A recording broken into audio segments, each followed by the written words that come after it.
Welcome back. The news in details. Now, President Samia Suluhu Hassan has concluded her two-day visit in Rwanda and promised cooperation with some of the factories she visited, accompanied by the President Paul Kagame on Tuesday. Take a look. The two dignitaries visited and toured facilities at the Marathon and Volkswagen factories in the Kigali Special Economic Zone. While at the Marathon assembly plant, after touring its different facilities, the two leaders urged the company's executives to find ways of expanding their business further. Think about how we can be partner with Tanzania. You know, I'll send back the ministers for trade and investment to come and sit down with you so that they can decide which part are we going to participate. The visit from the heads of state was hailed as a great opportunity for the company. This is definitely a privilege for us, and that to receive such a high profile. We had today the visit of the two excellencies, President of the United Republic of Tanzania and Rwanda, at our factory, visiting the premise and also to understand what we are producing. As you know, Tanzania is part of East Africa, they are immediate neighbors, and we want to compose with them. It is a market for us not only to sell, but also to source product from them.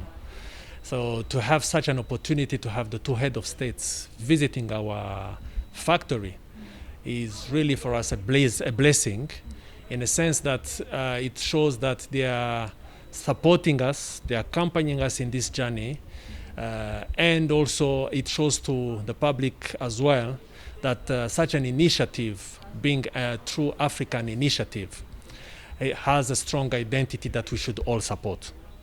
Marathon is an African factory, the first African smartphone company, but at the same time, as much as we are very proud of having it, having an African identity, it was born in Rwanda. So we also have that pride to also being as true contributors to digital transformation, because that's the ultimate goal. The presidents then proceeded to the Volkswagen assembly plant here in Rwanda that has been in operation for the last 3 years, having sold 700 vehicles and now accounting for 30% of the country's vehicle market. That includes electric-powered cars.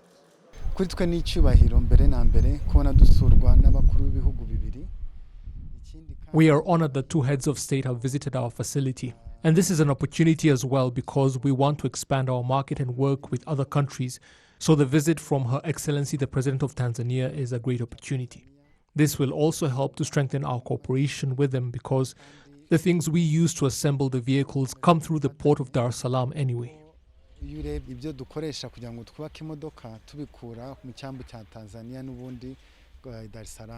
On the first day of her state visit in the country, cooperation agreements was signed between Rwanda and Tanzania, encompassing a number of sectors that include milk processing.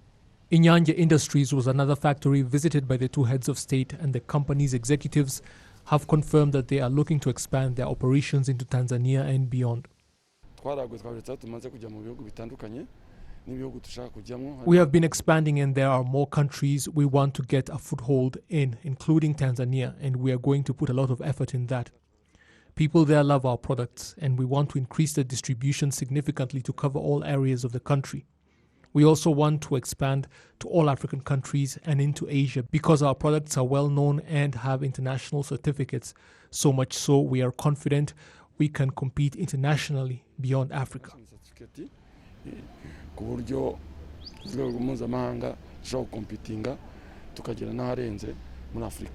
President Samia Suluhu Hassan concluded her two-day visit in the country on Tuesday afternoon and was seen off by her Rwandan counterpart, President Paul Kagame. Her visit comes less than 5 months after she took office following the death of President John Pombe Magufuli in March this year. Now, the Ministry of Finance has confirmed that Rwanda has raised $620 million in its second ever Eurobond. According to the Minister of Finance and Economic Planning, Dr. Uzziel Ndagijimana, The bond has an interest rate of 5.5% with a 10-year maturity, and the proceeds of the bond will be used partly to refinance Rwanda's existing Eurobond, which is due in May 2023, and also go into funding priority projects that will support recovery following the slowdown triggered by the COVID-19 pandemic, as well as strategic investments in health and agriculture to enable export growth. Mu buryo bworoshye ni nkuko hano mu gihugu tugira isoko ry'impapuro mpeshamwenda mujya mwumva ritangazwa. An example is that when we announce government bonds and encourage the public or institutions to buy them, when they are bought, then it's like granting the government a loan. A Eurobond is a debt instrument denominated in a currency other than the home currency of the country that's on the international market. The one we have is a 10-year bond. This is Rwanda's second Eurobond following the inaugural one issued in 2013 of $400 million that was due to mature in 2023. We did this for the second time and this particular moment because the global liquidity also allowed Rwanda to set a lower yield compared to the other year, which means it will be cheaper repaying the new bond. The second thing is that the lower yield of this issue will result in a reduction in our annual interest payments over the next 10 years, strongly contributing to our debt sustainability strategy. The funds raised will accelerate strategic projects in productive sectors that will further boost the country's economic transformation efforts, which were affected by the COVID-19 pandemic. Muri ya gahunda yo kuzahura ubukungu bwagizweho ingaruka n'icyorezo cya COVID-19. Governor of the Central Bank of Rwanda, John Rwagombwa, explained that the proceeds of the bond will also be used in line with the country's debt management strategy to proactively address the upcoming debt burden while taking advantage of the current conducive market. Nk'uko Minisitiri bisobanuye hari imibare ikoreshwa imibare mpuzamahanga kureba ko Just to add on what the minister has said on the debt issue, which many people have been thinking about, saying we are getting more loans. But the thing is this, before you take a loan, they assess to see if the country can afford to pay back the loan given. That's debt sustainability. They look at the present value of debt and they measure it according to the GDP of the economy and say we cannot go beyond, say, 55%. Like the minister said this year, we were at 32.7%. And that's far from the target, however. When they look at the debt service and compare it to the country's revenue every year, which should not go beyond 21%. Rwanda was at 5%. The loans that were taken last year and this year are projected at 8.9% by 2022, and we cannot go beyond 10%. So, as the years go, the amount goes lower, and this is a sign that we can afford this. So, iyo ufashe rero ibyo bintu uko ari bibiri nibyo by'ingenzi, bigaragaza yuko nta kibazo dufite cyuko tuzanirwa kwishyura umwenda. Now, the proceeds of the 2013 Eurobond played a key role to finance the completion of projects such as Kigali Convention Center, as well as Rwanda Air Expansion Program. Now let's move on to Rwanda has started the deployment of an additional infantry battalion of 750 military personnel to the United Nations multidimensional integrated stabilization mission in Central African Republic. Now on Tuesday, the advance party of the contingent composed of 300 peacekeepers was airlifted from Kigali International Airport to Bangui. Now, MINUSCA's force commander has expressed his gratitude to Rwandan peacekeepers for their unwavering commitment to protecting civilians and maintaining peace and security in the Central African Republic. Now, the troops have been deployed following a request by the United Nations to reinforce its peacekeeping mission in that country. The main task of this battalion will be to secure the main supply route connecting Bangui to the border with Cameroon. With the latest deployment, Rwanda will now have 3 battalions plus a level 2 hospital deployed under MINUSCA. While earlier we were able to get a hold of the RDF spokesperson to briefly ask him about this latest deployment of Rwandan peacekeepers to the Central African Republic. Take a look.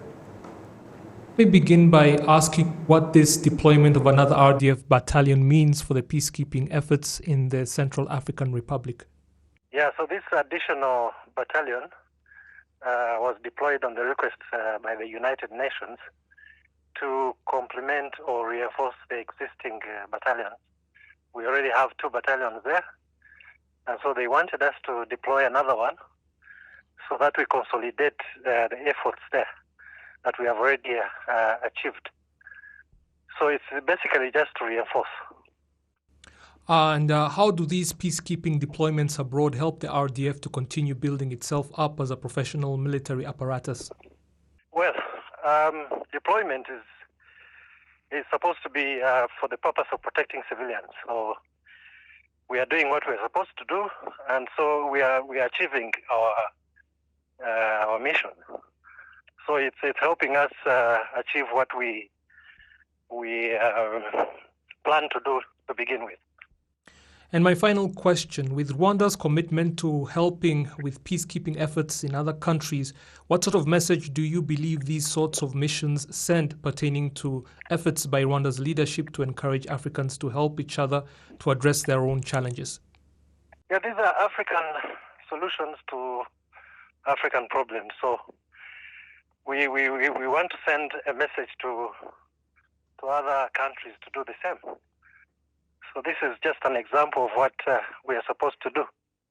I think this is often stated by our Commander-in-Chief, that we need to find solutions within ourselves.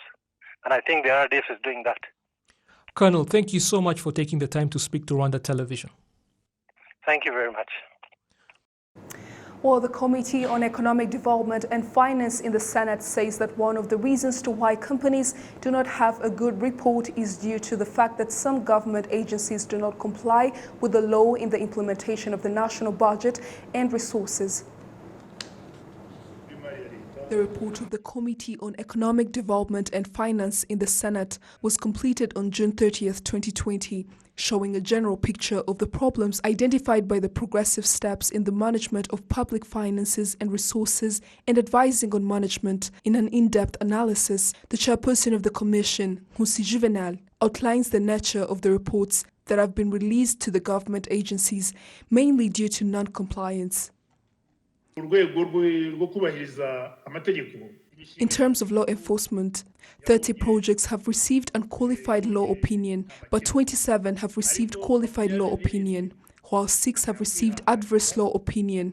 When it comes to financial management in government agencies and projects, 9 of the projects which received unqualified law opinion can receive a qualified law opinion, while the rest receive adverse law opinion. When it comes to law enforcement, 4 companies have received unqualified law opinion, 5 have qualified law opinion, while 17 have received adverse law opinion.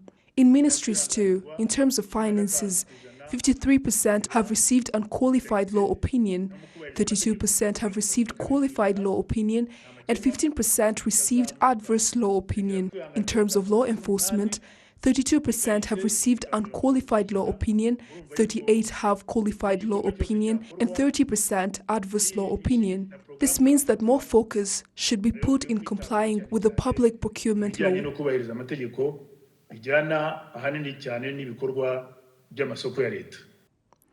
Senators who attended the General Assembly virtually were questioning why there are companies that always have vague reports.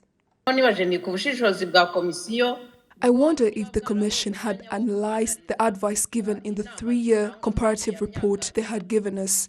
They probably would have found some challenges that hindered the implementation process. And are there penalties for those who do not comply with these advices?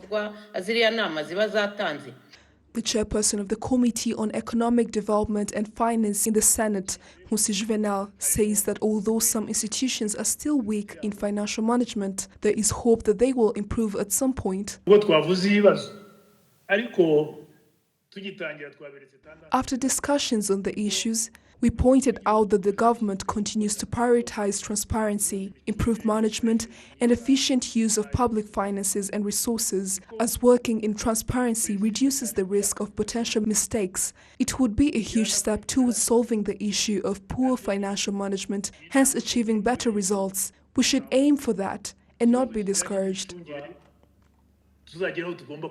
An analysis by the Committee on Economic Development and Finance in the Senate found that companies such as RBC, REB, RP, and NEB are making strides in financial management, while companies such as RAB, RSSB, UR, WDA, REG, and management companies such as EUCL, and EDCL did not show any change. The RTDA lagged behind in law enforcement, and the 21 state-owned enterprises were not reflected in the audit conducted by the Auditor General. Now, on Tuesday, the National Vaccination Program for COVID-19 counties. The exercise started off with the taxi motorbike riders as one of the most exposed groups. Now, the taxi motorbike riders have showcased gratitude with this exercise as this will reduce the spread of COVID-19. Gabi Muvunyi has more on this report. Due to the nature of their work, taxi motorcycle riders are classified as part of the high-risk groups. Overjoyed with gratitude, the taxi motorcycle riders explain to us how they feel about receiving the COVID-19 vaccine. They add they are now going to work at ease. We are very happy to receive the COVID-19 vaccine because we are part of the high-risk groups that interact with many people on a daily basis. Vaccinating us taxi motorcycle riders is important because we interact with many people. Therefore, this vaccination will protect both I and the people I transport.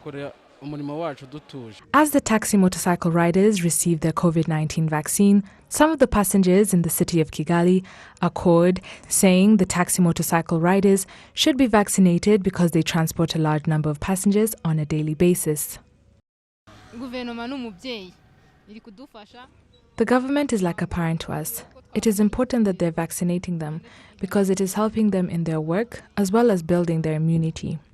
Besides those vaccinated on Monday, the Minister of State in charge of primary health care says the vaccination rollout is set to continue because more vaccines are going to be available.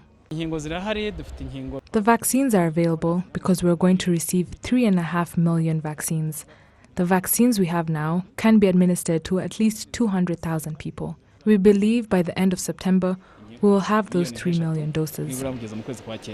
There are more than 26,000 taxi motorcyclists in Kigali, and they are all expected to be vaccinated.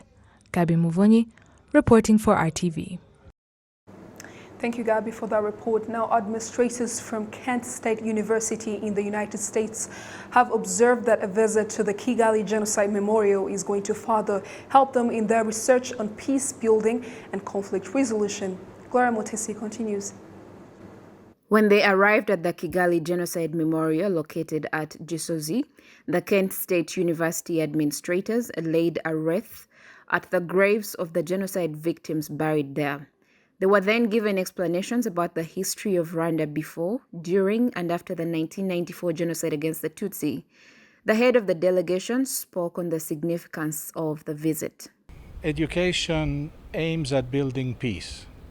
So I think this visit, whose purpose is to create a collaboration between two higher education institutions, is going in the right direction of hope for the future and for the peace for humanity. Absolutely.